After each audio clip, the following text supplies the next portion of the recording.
Socialismo y la lucha contra la guerra. Construyamos un movimiento internacional de la clase obrera y la juventud contra el imperialismo. 3 de marzo de 2016. Declaración del Comité Internacional de la Cuarta Internacional. 1.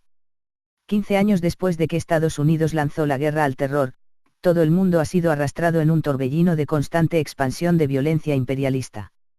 Las invasiones y las intervenciones organizadas por el imperialismo de Estados Unidos han devastado Afganistán, Irak, Libia y Siria. La OTAN está participando en un programa de rearme masivo en preparación para la guerra con Rusia. África es el blanco de despiadadas maquinaciones neocoloniales de Estados Unidos y Europa. Conflictos fronterizos entre estados vecinos están provocando tensiones y enfrentamientos directos en Europa Oriental, Transcaucasia, el subcontinente de la India y América del Sur.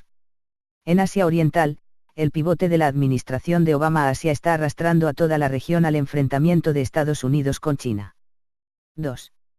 La guerra al terror, plagada de engaño imperialista e hipocresía ilimitada, ha traumatizado, lisiado y matado incontables millones de personas y ha desencadenado la mayor crisis de refugiados desde el final de la Segunda Guerra Mundial. 60 millones de personas han sido expulsadas de sus países. Los cientos de miles de personas que han escapado a Europa, después de poner en riesgo sus vidas en viajes desesperados, están siendo concentrados en centros de detención, obligados a vivir en condiciones atroces, y siendo despojados de sus escasas pertenencias. Con el fin de debilitar la solidaridad de la clase obrera, los gobiernos imperialistas, los partidos políticos capitalistas y los medios de comunicación están promoviendo chauvinismo nacional y fanatismo racista. En la década de 1930, los judíos fueron los chivos expiatorios de la reacción política. Hoy, en América del Norte, Europa y Australia, los musulmanes son las víctimas de la difamación de los medios de comunicación, discriminación y racismo, patrocinados por el Estado, y violencia fascista. 3. Por 15 años, la guerra al terror ha implicado crímenes por los cuales ningún funcionario de gobierno ni agente de inteligencia militar ha rendido cuentas. El derecho internacional es un caso muerto, con la Casa Blanca actuando como punta de lanza en afirmar el derecho de secuestrar, encarcelar, torturar y asesinar a sus víctimas sin el debido proceso legal. El pretexto de luchar contra el terrorismo ha desempeñado una función crítica en la política dentro de los países imperialistas. Actos terroristas, a menudo con individuos que habían estado bajo vigilancia del Estado, han sido explotados para justificar el eliminar derechos democráticos. Los toques de queda en Boston, Ferguson y otras ciudades han servido de ensayos para la aplicación de la ley marcial. Toda Francia ahora existe bajo un estado de emergencia tras los atentados de París de noviembre del 2015. Agencias de inteligencia están realizando espionaje sin control, acumulando vastas bases de datos de decenas de millones de personas. Asesinatos y brutalidad policiales son la realidad cotidiana de las zonas de clase obrera porque la clase dominante pretende contener las explosivas tensiones producidas por la desigualdad social y se prepara para responder a toda oposición con represión permanente de Estado policial. 4. El mundo se encuentra al borde de un conflicto global catastrófico. Las declaraciones de los jefes de gobiernos capitalistas se tornan cada vez más belicosas. Las guerras en Ucrania y Siria han acercado a la OTAN y a Rusia a una confrontación de gran escala. Turquía, país miembro de la OTAN, ya ha bombardeado aviones de combate rusos. A principios del 2016, un comandante militar líder sueco, el general de división Anders Brännström, transmitió la siguiente advertencia a las tropas bajo su mando: la situación mundial que estamos viviendo, lleva a la conclusión de que podríamos estar en guerra dentro de pocos años. Como en los años que precedieron el estallido de la Primera Guerra Mundial en 1914 y la Segunda Guerra Mundial en 1939, los dirigentes políticos y los planificadores militares se están acercando a la conclusión de que una guerra entre potencias no es solo una posibilidad remota, sino, más bien, es altamente probable y, quizás, incluso inevitable. 5. En un momento determinado, tal fatalismo militar se convierte en un factor que contribuye significativamente al brote de la guerra.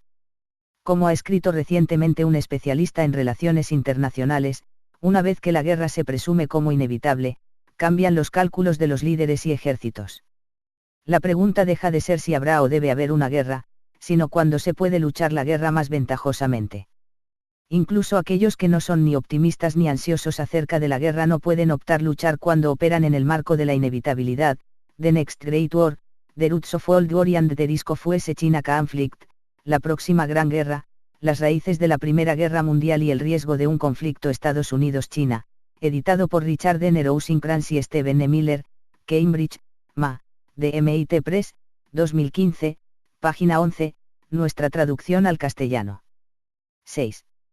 La campaña de guerra es una conspiración de las élites capitalistas, orquestada por los niveles más altos del gobierno, el aparato de inteligencia militar, la oligarquía corporativa financiera y los corruptos medios de comunicación de derecha, sin siquiera el pretexto de debate democrático. Entre las masas de los trabajadores en todo el mundo, existe un desbordante deseo de paz. No existe, todavía, sin embargo, ningún movimiento político internacional organizado oponiéndose a la política desenfrenada de los pirómanos imperialistas. 7. No obstante, el avance hacia una tercera guerra mundial debe ser detenido. Debemos construir un nuevo movimiento internacional contra la guerra uniendo a la gran masa de personas trabajadoras y jóvenes en contra del capitalismo y el imperialismo. La misma crisis del capitalismo que produce la locura de la guerra también genera el impulso a la revolución social. Sin embargo, el creciente enojo y oposición de miles de millones de personas alrededor del mundo, contra la guerra, la desigualdad social y el asalto a los derechos democráticos, deben ser guiados por una nueva perspectiva y programa políticos. 8. Con esta declaración, el Comité Internacional de la Cuarta Internacional, CICI, promueve los siguientes principios como los fundamentos esenciales políticos del movimiento contra la guerra. La lucha contra la guerra debe basarse en la clase obrera, la gran fuerza revolucionaria en la sociedad, uniendo tras ella todos los elementos progresistas de la población. El nuevo movimiento contra la guerra debe ser anticapitalista y socialista, ya que no puede existir una lucha seria contra la guerra excepto que en la lucha para poner fin a la dictadura del capital financiero y sistema económico que es la causa fundamental del militarismo y la guerra. Por lo tanto, el nuevo movimiento contra la guerra, por necesidad, debe ser inequívocamente y totalmente independiente de y hostil hacia todos los partidos políticos y organizaciones de la clase capitalista. El nuevo movimiento contra la guerra, sobre todo, debe ser internacional, movilizando el gran poder de la clase trabajadora en una lucha global unificada contra el imperialismo. La guerra permanente de la burguesía debe ser rechazada con la perspectiva de revolución permanente por la clase obrera, cuyo objetivo estratégico es la abolición del sistema de Estado-nación, y el establecimiento de una federación socialista mundial. Esto hará posible el desarrollo racional y planificado de los recursos mundiales y, sobre esta base, la erradicación de la pobreza y la elevación de la cultura humana a nuevas alturas. Las contradicciones de la economía mundial y el Estado-nación. 9. La clase trabajadora requiere de una comprensión científica de las raíces objetivas de la guerra si no quiere ser engañada y confundida por la propaganda chauvinista. La perspectiva política de un movimiento socialista e internacionalista antiguerra debe basarse en una evaluación precisa de los intereses económicos y de clase que subyacen las estrategias imperialistas y conflictos entre grandes poderes. Solamente sobre esta base puede desarrollar la clase obrera su programa independiente de oposición irreconciliable a los intereses nacionales promovidos por las élites gobernantes de cada país como justificación para la guerra. 10. La causa esencial del militarismo y la guerra surge de las profundas contradicciones del sistema capitalista mundial, 1. Entre una economía globalmente integrada e interdependiente y su división en estados nacionales antagónicos, y 2. Entre el carácter socializado de la producción mundial y su subordinación, a través de la propiedad privada de los medios de producción, a la acumulación de beneficios privados por la clase capitalista dominante. Consorcios poderosos de bancos y empresas capitalistas utilizan su Estado para librar una lucha comercial y, en última instancia, militar por el control de materias primas, oleoductos y gasoductos, rutas comerciales y acceso a mano de obra barata y mercados que son críticos para la acumulación de ganancias. 11. La campaña de guerra se centra en los esfuerzos de Estados Unidos para mantener su posición como potencia hegemónica mundial. En 1991, la disolución de la Unión Soviética fue vista como una oportunidad para aseverar la dominación sin rivales de Estados Unidos en todo el mundo. Fue glorificada por propagandistas imperialistas como el fin de la historia, la creación de un momento unipolar en el que el poder indiscutible de Estados Unidos dictaría un nuevo orden mundial en los intereses de Wall Street.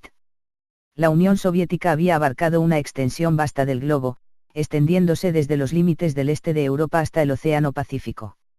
Así, las vastas regiones de Eureich, ocupadas por una Rusia debilitada y estados recién independientes de Asia Central, estaban otra vez en juego, expuestas para la explotación y saqueo corporativos. La restauración estalinista del capitalismo en China, su represión de Estado policial contra la resistencia de la clase obrera en 1989 y la apertura de zonas francas para la inversión transnacional pusieron a disposición una vasta reserva de mano de obra barata. 12. La victoria de Estados Unidos y sus aliados en la Guerra del Golfo de 1991 contra Irak fue invocada por las clases dominantes internacionalmente para legitimar la guerra como el más eficaz instrumento de política exterior. El Wall Street Journal proclamó: "La fuerza funciona". Un año más tarde, el Pentágono aprobó un documento de estrategia de defensa que estableció que el objetivo de Estados Unidos fue militarmente desalentar otras naciones industriales avanzadas a desafiar nuestro liderazgo o incluso a aspirar a un mayor papel regional o mundial. 13.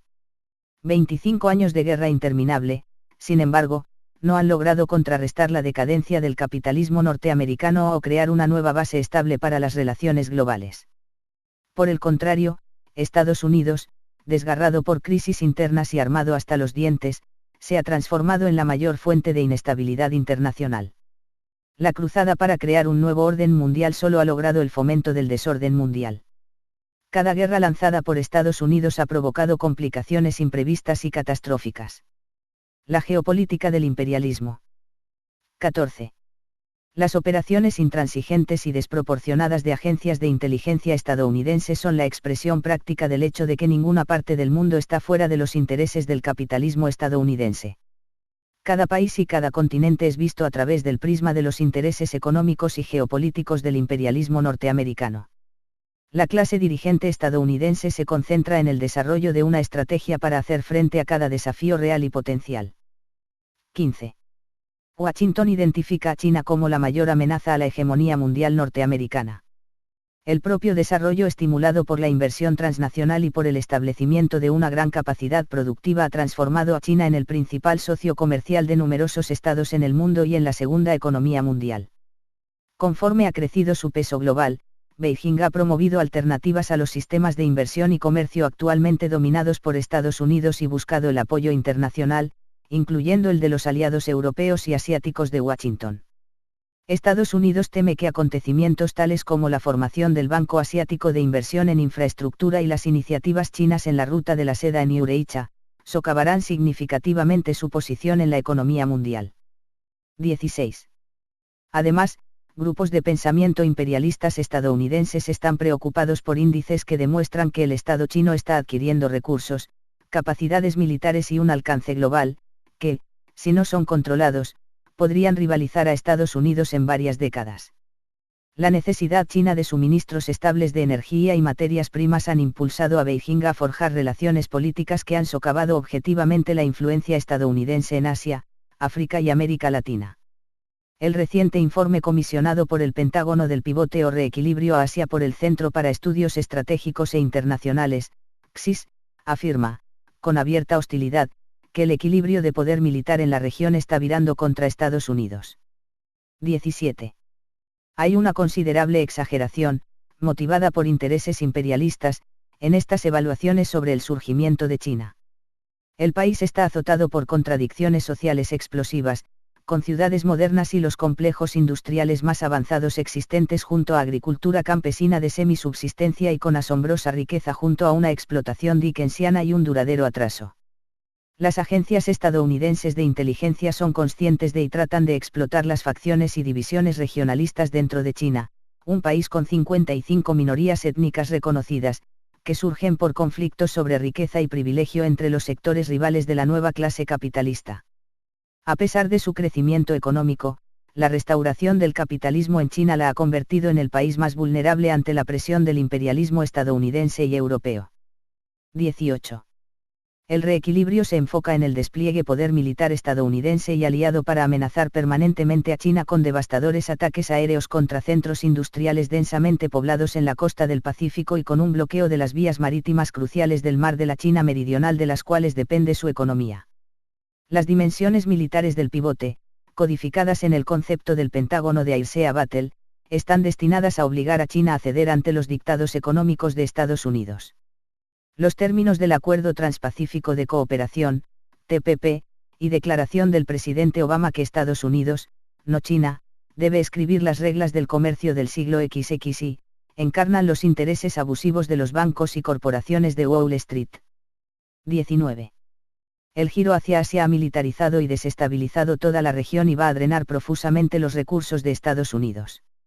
En numerosos círculos estratégicos de Estados Unidos, sin embargo, se descartan como inadecuadas esas medidas.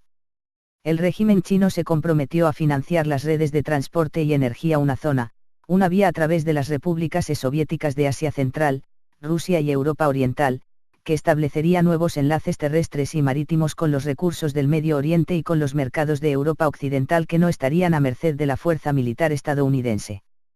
Mientras que la realización de esas ambiciones depende de una serie de factores políticos, financieros y técnicos altamente inciertos, aún así, es considerada por Washington como una amenaza a su existencia.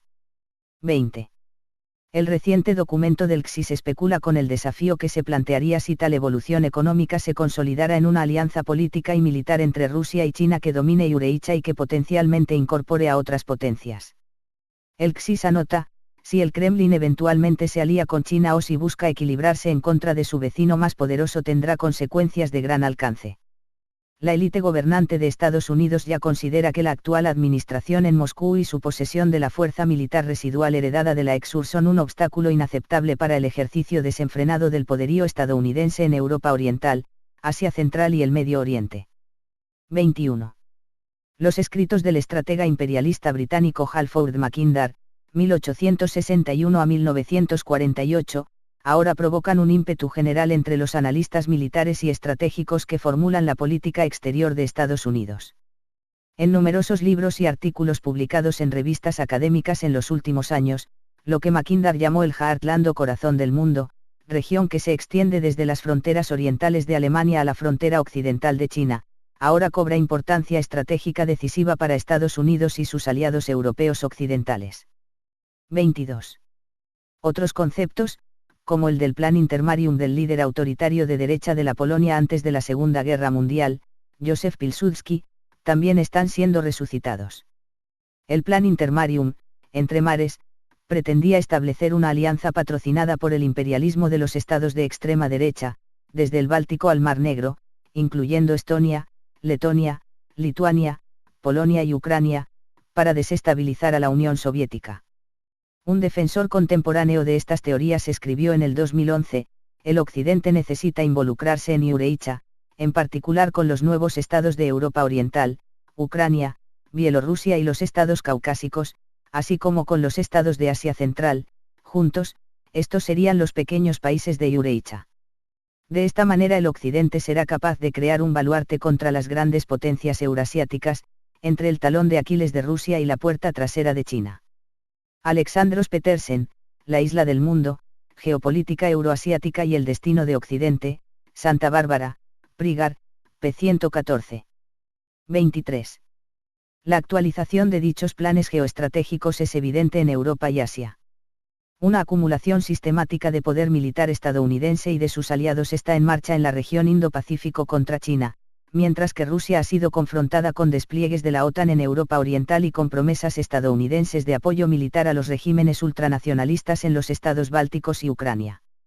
La clase dominante estadounidense ya ha llegado a la conclusión de que los estados nucleares en Beijing y Moscú deben ser puestos de rodillas, mejor temprano que tarde. Los objetivos de Washington son reducir a China y a Rusia a un estatus de estados clientes semicoloniales, controlar el Heartland y dominar el mundo. 24.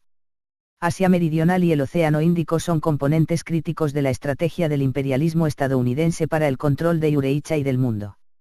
Desde el comienzo del siglo, Estados Unidos se ha movido implacablemente a expandir su presencia militar estratégica en todo el subcontinente de la India, incluyendo a través de la ocupación de ahora 15 años de duración de Afganistán, el desarrollo de una cooperación estratégica global con la India, que implica vínculos militares cada vez mayores, y la orquestación del cambio de régimen en Sri Lanka en enero del 2015 para instalar un gobierno aún más subordinado que el anterior a Washington. Los planes estadounidenses de usar puntos marítimos de estrangulación para imponerle un bloqueo económico a China en caso de guerra o crisis de guerra dependen de llegar a dominar el Océano Índico. Así también es la proyección del poder militar de Estados Unidos en África Oriental y el Oriente Medio. Por último, pero no menos importante, el control del Océano Índico se considera fundamental ya que le proporcionaría a Washington una tenaza mortal sobre las vías marítimas que unen a Asia Oriental, el Oriente Medio, África y Europa, o, para usar las palabras del estratega de Estados Unidos R.D. Kaplan, sobre el eminente canal interestatal oceánico de energía y comercio del mundo. 25. La campaña de Estados Unidos de atar a la India y al resto de Asia Meridional a sus rapaces ambiciones estratégicas está incendiando toda una región que ya se encuentra en plena ebullición con conflictos explosivos geopolíticos, étnicos nacionales y comunales. Lo más grave es que ha derribado el equilibrio de poder entre la India y Pakistán, ambos equipados con armas nucleares, provocando una carrera armamentista de Asia Meridional. Un informe del 2013 publicado por el CSIS ejemplifica la indiferencia de Washington al incendiario impacto de sus acciones agresivas en Asia Meridional. El informe indica que una guerra nuclear entre India y Pakistán, en la que se darían decenas, si no cientos de millones de muertes, no tendría necesariamente graves consecuencias estratégicas grandes para Estados Unidos e incluso podría traer beneficios. 26. El imperialismo estadounidense es la cabina de planificación de la guerra mundial, pero es solo la expresión más concentrada de la insuperable crisis del capitalismo como sistema mundial. Los imperialismos europeos y el japonés, frente a las mismas contradicciones internas y externas, están llevando a cabo los intereses no menormente abusivos o reaccionarios de sus propias clases dominantes.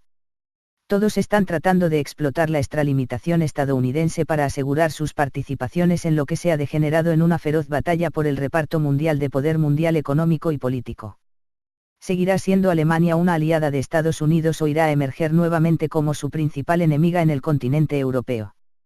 ¿Caerá la siempre tensa relación especial entre Estados Unidos y Gran Bretaña? Al desplegarse el conflicto mundial, es imposible predecir con certeza la alineación futura de los gobiernos imperialistas. Como Lenin explicó durante la Primera Guerra Mundial, las potencias imperialistas están enredadas en una red de tratados secretos entre sí, con sus aliados y contra sus aliados. 27. 70 años después de la caída del Tercer Reich de Hitler, la clase dominante alemana de nuevo exige que el Estado que la representa se afirme una posición como el indiscutible soberano de Europa y como una potencia mundial. Frente a los sentimientos antibélicos compartidos profundamente por la población alemana, Berlín está desplegando sus fuerzas militares para hacer valer sus intereses en el Oriente Medio y África. Está vertiendo dinero en rearmarse, mientras que apologías de los crímenes del régimen nazi avanzan por toda la clase política, los medios de comunicación y las universidades con el fin de justificar el resurgimiento de las ambiciones imperialistas alemanas. 28. El imperialismo británico, por su parte, ve en el derrumbamiento estadounidense una oportunidad para expandir las significativas operaciones globales de los bancos y casas financieras con sede en la City de Londres. Francia se esfuerza por recuperar su dominio sobre sus antiguos dominios coloniales en África del Norte y Oeste. Italia tiene planes para restablecer su influencia en Libia. Liderados por Gran Bretaña, el aliado especial ostensible de Estados Unidos, las principales potencias europeas señalaron el año pasado su desafío a Washington al unirse con China para establecer el Banco Asiático de Inversión en Infraestructura. Al mismo tiempo, crecientes antagonismos entre las potencias europeas, en particular, la hostilidad de Gran Bretaña y Francia hacia la creciente asertividad de Alemania, fracturan la Unión Europea. Se ha roto la ilusión de que el continente podía ser unificado con base en relaciones capitalistas. Un referéndum más adelante este año sobre una salida británica podría poner en marcha el completo colapso de la Unión Europea y el resurgimiento hacia el centro del escenario político europeo de todos los antagonismos nacionales sin resolver que condujeron a dos guerras mundiales. 29. Mientras que Japón expresa tener una interminable lealtad a un orden mundial dominado por Estados Unidos, la élite gobernante del país repudia las restricciones impuestas después de la guerra sobre su papel de imperialista independiente, y sobre la construcción de su ejército, para así poder hacer valer con violencia sus propias ambiciones. En 1941, la cuestión de cuál potencia controlaría Asia eventualmente condujo al imperialismo estadounidense y al japonés a la guerra. El apoyo para el militarismo estadounidense por potencias imperialistas menores, como Canadá, Australia y Nueva Zelanda, fluyó de su decisión mercenaria que, en la actualidad, sigue siendo el mejor medio de preservar sus intereses económicos y estratégicos. El imperialismo estadounidense también tiene que tener en cuenta las posiciones y los activos militares de los estados que apenas aparecían en sus cálculos al finalizar la Segunda Guerra Mundial, como India, Brasil, Irán e Indonesia. El imperialismo y la descomposición del capitalismo. 30. Las tensiones y conflictos entre los estados-naciones rivales están siendo alimentados por el colapso global del sistema capitalista. Solamente el CICI hizo la evaluación que la disolución de la Unión Soviética por el estalinismo no marcaba el triunfo del capitalismo, sino, más bien marcaba el colapso del esencial mecanismo político que facilitó su estabilización después de la Segunda Guerra Mundial. La disolución de la URSS en 1991 coincidió con el declive económico de Estados Unidos y el fin inevitable de la capacidad de Washington para reprimir pacíficamente las contradicciones inherentes que les dieron lugar a dos guerras mundiales entre las grandes potencias capitalistas. 31. Contrario a las pretensiones del triunfo completo del mercado libre luego de la disolución de la Unión Soviética, los últimos 25 años han visto una serie interminable de crisis. La crisis económica asiática de 1997-1998 fue seguida por la crisis de la deuda rusa, la quiebra del fondo de inversión Long Term Capital Management en 1998 y por el colapso de la burbuja.com en el 2001, que culminó en el desmoronamiento de hipotecas de alto riesgo en Estados Unidos y la crisis financiera en todo el mundo a finales del 2008. 32. En los últimos 7 años, los bancos centrales del mundo, liderados por la Reserva Federal estadounidense, han canalizado más de $12 billones, $12 trillion, para salvar y apuntalar la posición de sus bancos y casas financieras. Mientras que el aumento del valor de las acciones y la riqueza nominal de los superricos parece no conocer límites, la actividad productiva sigue estancada y la deuda global llega a los $57 billones. El crecimiento económico chino, mantenido por políticas de estímulo alimentadas por la deuda, está ahora frenando bruscamente, conduciendo a la caída de los precios. Los países dependientes de exportaciones de materias primas tales como Arabia Saudita, Rusia, Sudáfrica, Brasil, Venezuela e incluso Canadá y Australia están resbalándose hacia una recesión económica. 33. Se asoma un colapso financiero mundial más devastador. El New York Times señaló, las deudas incobrables han sido un peso muerto para la actividad económica desde la crisis financiera del 2008. Dentro de China, advirtió, los créditos fracasados podrían exceder $5 billones, un número asombroso que es equivalente a la mitad de la producción económica anual del país. Times procedió a advertir que los préstamos fallidos en China, el principal motor del crecimiento económico mundial desde el 2008, podrían resultar en $4,4 billones de pérdidas financieras. Otros analistas han publicado terribles advertencias sobre la vulnerabilidad de las finanzas mundiales por los miles de millones de dólares en créditos proporcionados a corporaciones de energía fracasadas. 34. Así como el desplome de Wall Street de 1929 desató las tensiones geopolíticas que estallaron una década más tarde en la Segunda Guerra Mundial, la crisis del 2008 ha impulsado el ascenso del militarismo imperialista. Los últimos 7 años han sido testigos de una lucha creciente y cada vez más amarga entre los conglomerados transnacionales rivales sobre la disminución de acciones de mercado y ganancias. Un reciente informe del McKinsey Global Institute, una firma de consultoría estadounidense, expresa temores en Estados Unidos sobre el fin de la edad de oro de la rentabilidad empresarial debido a la combinación de la desaceleración mundial, la intensificación de la competencia y las demandas de la clase obrera por salarios más altos. Mientras que las ganancias aumentaron de un 7.6% del PIB mundial a 10% entre 1980 y el 2013, McKinsey insiste en que las condiciones se alterarán radicalmente durante la próxima década. Las grandes empresas ya establecidas enfrentan los crecientes retos de nuevas empresas con sedes en mercados emergentes, especialmente China. El crecimiento de la resistencia de la clase obrera está impactando la disminución de varias décadas de costos laborales. El informe McKinsey concluye, los gobiernos de todo el mundo enfrentarán nuevas preguntas sobre lo que significa crear ventajas comparativas para sus productos que puedan perdurar en este ambiente de rápida evolución. La clase gobernante ve la fuerza militar como uno de los medios para obtener esa ventaja comparativa. Monopolio, imperialismo y la oligarquía financiera. 35.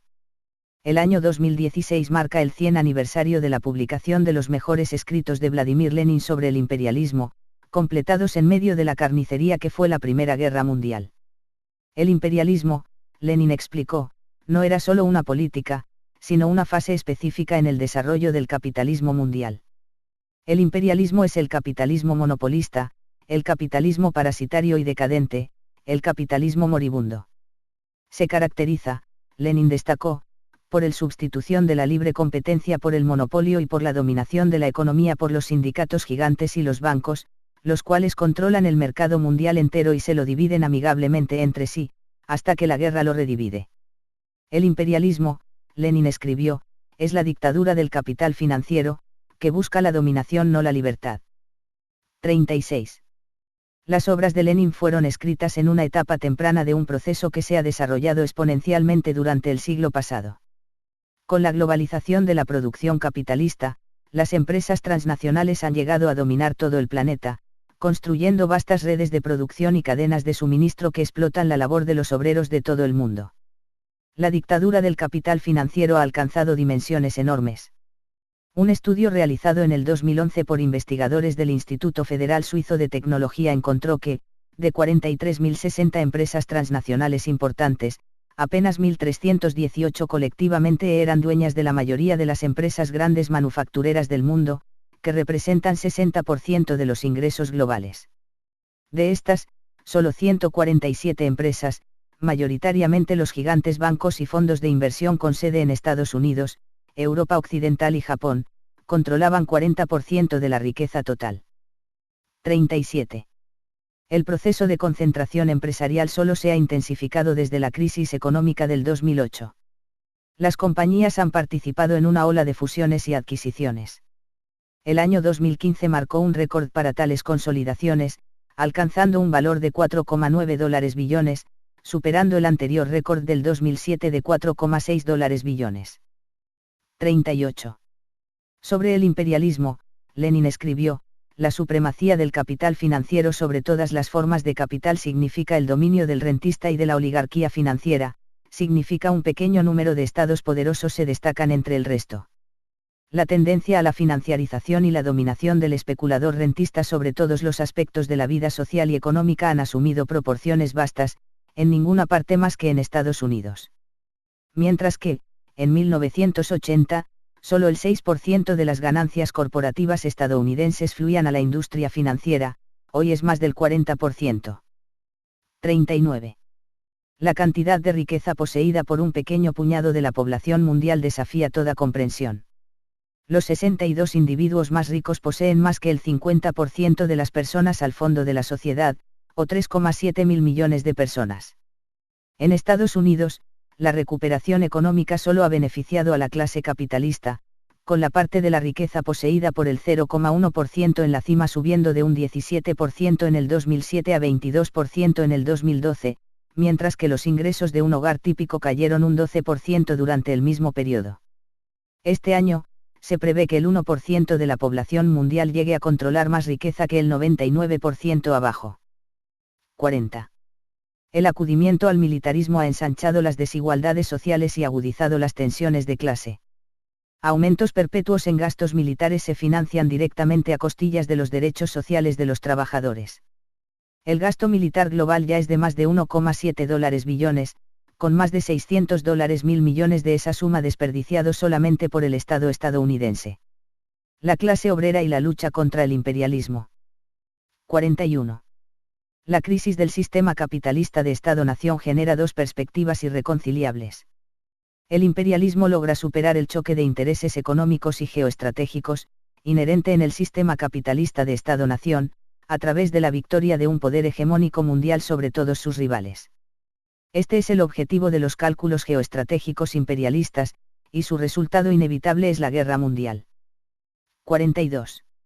Oponiéndose a la geopolítica de la clase capitalista, la clase obrera internacional es la fuerza social que objetivamente constituye la base en masa para la revolución socialista mundial, que representa acabar con el sistema de Estado-nación en su totalidad y el establecimiento de una economía global basada en la igualdad y en la planificación científica.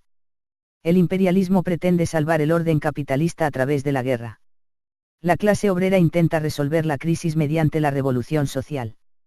La estrategia del Partido Revolucionario se desarrolla como la negación de la geopolítica imperialista de Estado-nación.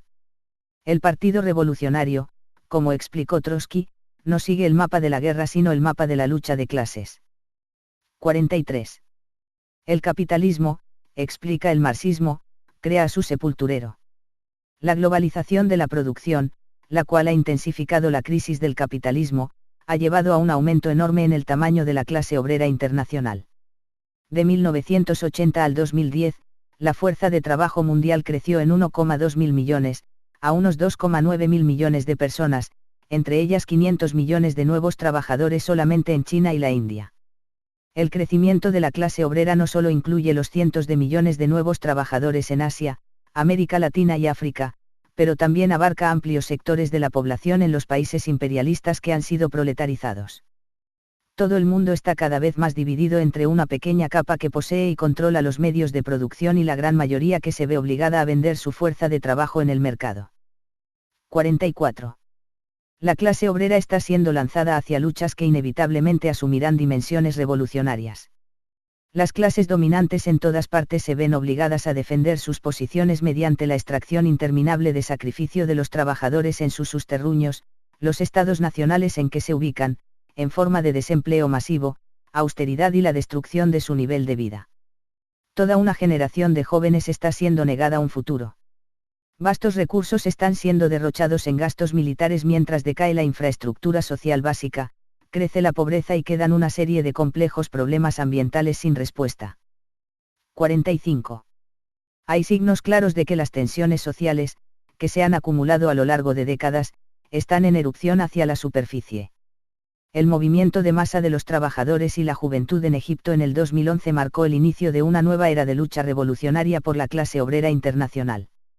En país tras país, ha sido seguido por demostraciones poderosas de la clase obrera en oposición a la desigualdad y a la explotación empresarial, desde las protestas de antiausteridad en Europa, al crecimiento de huelgas en China, Rusia y Sudáfrica, a la aparición de sentimientos rebeldes entre trabajadores de la industria automotriz y otros sectores obreros en Estados Unidos. Las agencias de pseudoizquierda del imperialismo. 46. Existe una profunda oposición contra la guerra entre los trabajadores y la juventud internacional. En el 2003, mientras la administración Bush se preparaba para invadir Irak basándose en mentiras, hubo manifestaciones masivas de millones de personas en todo el mundo. Ese sentimiento no ha desaparecido. ¿Cómo se explica, entonces, el hecho de que en la última década hayan sido suprimidas todas las formas de protesta contra la guerra? 47. La respuesta se encuentra en las políticas procapitalistas y proimperialistas de los que fraudulentamente se llaman la izquierda. El movimiento antibélico contra la guerra de Vietnam se basó en gran parte en sectores radicalizados de la clase media. En las últimas 4 décadas, estas capas han sufrido una profunda transformación social y política. El gran aumento en el valor de sus papeles financieros, facilitado por la continua imposición de concesiones salariales y beneficios a los trabajadores, la intensificación de la tasa de explotación y la extracción de una porción cada vez mayor de plusvalía de la clase obrera, le ha permitido a una sección privilegiada de la clase media acceso a un nivel de riqueza inimaginable al comienzo de sus carreras. El auge bursátil prolongado le permitió al imperialismo reclutar entre secciones de la clase media alta a un conjunto nuevo y dedicado. Estas fuerzas, y las organizaciones políticas que representan sus intereses, han hecho todo lo posible en su poder para suprimir no solo la oposición a la guerra, pero también para justificar las operaciones depredadoras del imperialismo. 48. La particular función política de las organizaciones de pseudoizquierda y sus asociados es encubrir las mentiras de Estados Unidos y sus aliados, sea justificar la intervención en los Balcanes, Libia o Siria, con argumentos fraudulentos de derechos humanos. Los líderes de la pseudoizquierda denuncian el antiimperialismo visceral por interponerse frente a una u otra operación de responsabilidad de proteger, R2P, planeada por el Pentágono. Estos líderes prominentes de la pseudoizquierda, como Gilbert Achcar, incluso se atreven a participar en sesiones de estrategia imperialista. Para autopromocionarse, el profesor Juan Cole hasta ofreció sus servicios como soldado para el imperialismo en Libia. No hay nada nuevo en la cínica invocación de pedantería moral y ética por parte de los académicos pequeñoburgueses, líderes religiosos y otros chiflados del imperialismo para justificar las operaciones criminales de sus gobiernos. Ya para inicios del siglo XX, el crítico liberal del imperialismo Yonah Habsan, mordazmente llamó la atención sobre el papel desempeñado por la mentira del alma en justificar a las invasiones y anexiones. Como consecuencia de tales mentiras, Habsan escribió, la divisa moral de la nación es depreciada. 49. Esforzándose por justificar su alianza con los estrategas del Pentágono con algún tipo de legitimidad teórica y política, una franja amplia de organizaciones de pseudoizquierda ahora pinta a Rusia y a China de potencias imperialistas. Esta definición ha sido arrancada del aire, con casi ningún intento de explicar el proceso histórico mediante el cual Rusia y China, en el espacio de apenas 25 años, cambiaron de ser estados obreros burocráticamente degenerados y deformados a potencias imperialistas. 50. Si fuera meramente una cuestión de expresar oposición a los regímenes de Beijing y Moscú no sería necesario emplear el epíteto imperialista. El Comité Internacional de la Cuarta Internacional llama por el derrocamiento de los estados capitalistas en Rusia y China por la clase obrera como un componente esencial de la revolución socialista mundial.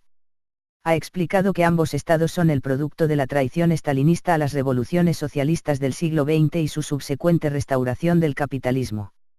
El gobierno ruso es el representante de oligarcas que surgieron de la burocracia estalinista después de haber desmontado el Estado soviético y abolido las relaciones de propiedad nacionalizada. Su promoción del nacionalismo de la Gran Rusia es el resultado extremo del mismo estalinismo, el cual fue un rechazo violento y contrarrevolucionario del programa internacionalista del marxismo.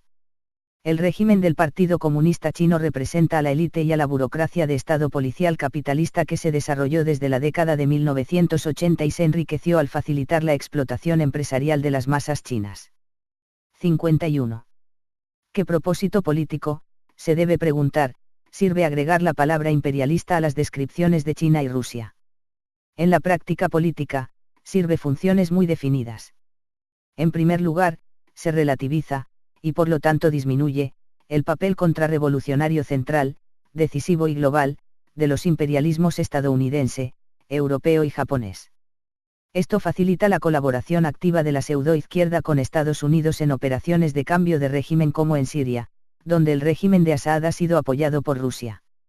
Segundo, y aún más significativamente, la designación de China y Rusia como imperialistas, y por lo tanto, implícitamente poderes coloniales que suprimen minorías étnicas, nacionales, lingüísticas y religiosas, sanciona el apoyo de la pseudoizquierda a levantamientos de liberación nacional y revoluciones de color, respaldados por el imperialismo y confinados dentro de los límites de los estados existentes.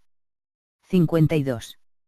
El apoyo al imperialismo en el extranjero corresponde al apoyo a los deseos de la aristocracia financiera nacional. La llegada al poder de Syriza, la coalición de la izquierda radical, en Grecia en el año 2015 y la extraordinaria rapidez con la que adoptó las mismas políticas de austeridad a las que pretendía oponerse develaron la naturaleza y el papel de la pseudoizquierda a través del mundo. Cumplen la misma función grupos como el Partido La Izquierda en Alemania, el Nuevo Partido Anticapitalista en Francia, el Partido Socialista de los Trabajadores en el Reino Unido, la Organización Internacional Socialista y Alternativa Socialista en Estados Unidos. Sea a través de la promoción de la campaña de Jeremy Corbyn en el Partido Laborista de Gran Bretaña o de la campaña de Bernie Sanders en el Partido Demócrata de Estados Unidos, el objetivo de estas organizaciones es impedir la movilización política independiente de la clase obrera. La promoción incesante de las políticas de identidad de raza, género y orientación sexual ha sido el medio a través del cual han obtenido acceso a posiciones privilegiadas y altos ingresos en ámbitos académicos, otras profesiones, los sindicatos y la burocracia estatal. Están vinculados por mil hilos a las faldas de la aristocracia financiera y son profundamente hostiles a la clase obrera. Construyamos el Comité Internacional de la Cuarta Internacional. 53. Nos estamos acercando al centenario de la Revolución de Octubre de 1917.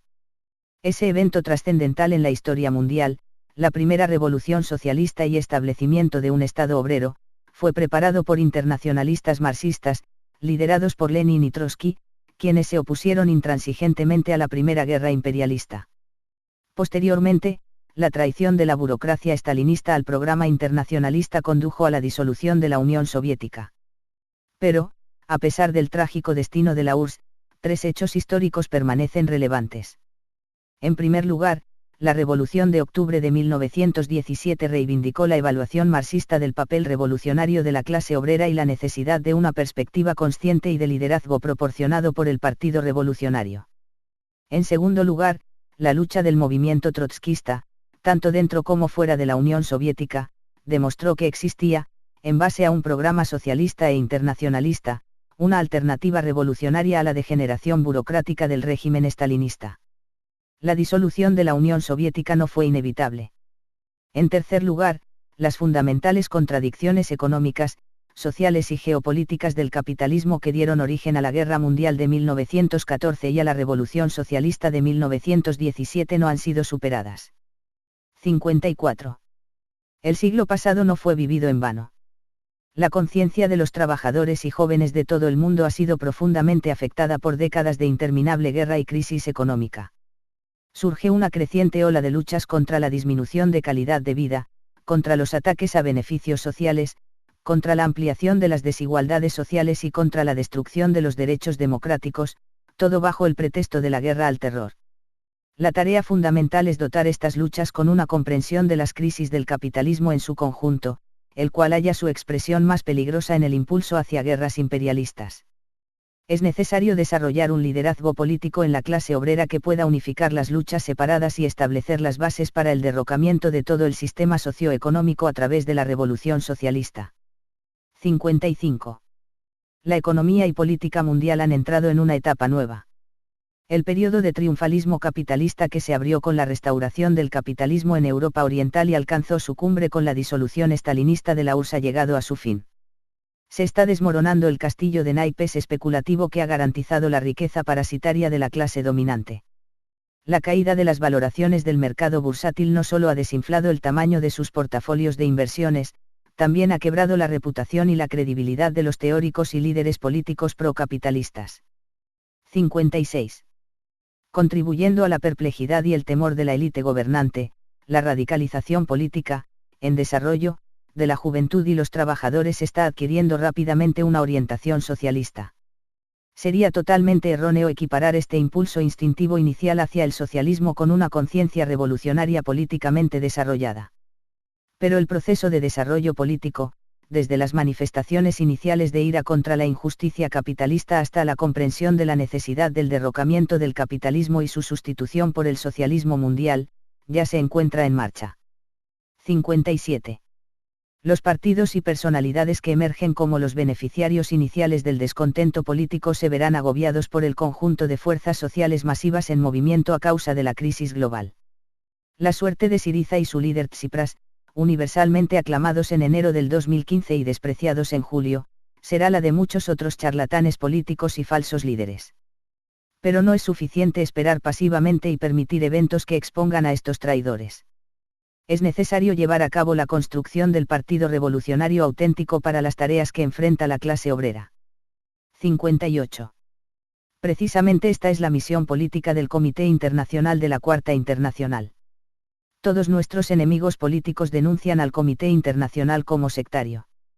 Por muchas décadas, este epíteto se ha empleado contra marxistas por oportunistas pequeñoburgueses y sinvergüenzas políticos de todas las tendencias, es decir, liberales, socialdemócratas y arribistas laboristas, funcionarios sindicales, pseudoizquierdistas, reformistas asustados de sus propias sombras, etc. Para todos ellos la palabra sectario significa tener un compromiso con principios socialistas, negarse a entrar en alianzas políticas con la clase gobernante y ser intransigente en la lucha por la independencia política de la clase obrera internacional. Trotsky bien conocía con tales denuncias. Escribió: la Cuarta Internacional, ya hoy, es merecidamente odiada por los estalinistas, socialdemócratas, los liberales burgueses y fascistas. Sin concesiones, batalla todas las agrupaciones políticas entreveradas con las faldas de la burguesía. Su misión, la abolición de la dominación del capitalismo. Su objetivo, el socialismo.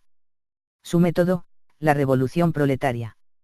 La agonía del capitalismo y las tareas de la Cuarta Internacional, el programa de transición. 59. El Comité Internacional de la Cuarta Internacional llama a la discusión más amplia posible sobre el análisis presentado en esta declaración. Hacemos un llamado a las decenas de miles de lectores del World Socialist Website a estudiarlo y a luchar por expandir su circulación. Instamos a que los principios presentados en esta declaración sirvan como cimientos de un nuevo movimiento antiguerra internacional.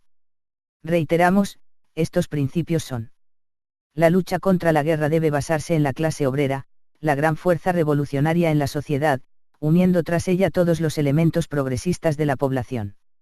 El nuevo movimiento contra la guerra debe ser anticapitalista y socialista, ya que no puede existir una lucha seria contra la guerra excepto que en la lucha para poner fin a la dictadura del capital financiero y sistema económico que es la causa fundamental del militarismo y la guerra.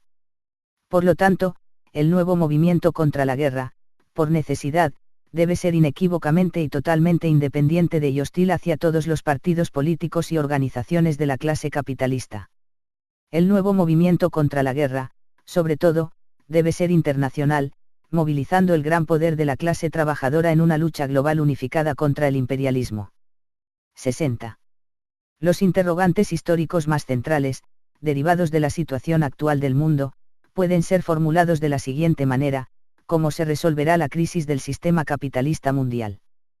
¿Terminarán las contradicciones que sacuden al sistema en una revolución socialista mundial o en una guerra mundial? ¿Conducirá el futuro al fascismo, a una guerra nuclear y a una caída irrevocable a la barbarie?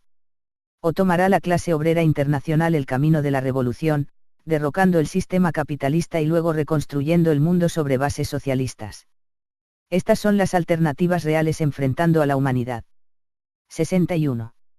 El Comité Internacional de la Cuarta Internacional y sus secciones invitan a una discusión fraternal, basándose en de los principios avanzados en esta declaración, con las tendencias políticas y personas de todo el mundo que reconocen la necesidad urgente de la construcción de un movimiento de masas internacional contra la guerra. Por la unidad de la clase obrera internacional. Defendamos los derechos democráticos. Por la igualdad y el socialismo. Detengamos el impulso hacia la guerra mundial imperialista con el programa de Revolución Socialista Mundial. Ampliemos el número de lectores de la World Socialist Website. Eduquemos a una nueva generación de trabajadores y jóvenes en los principios del internacionalismo socialista revolucionario.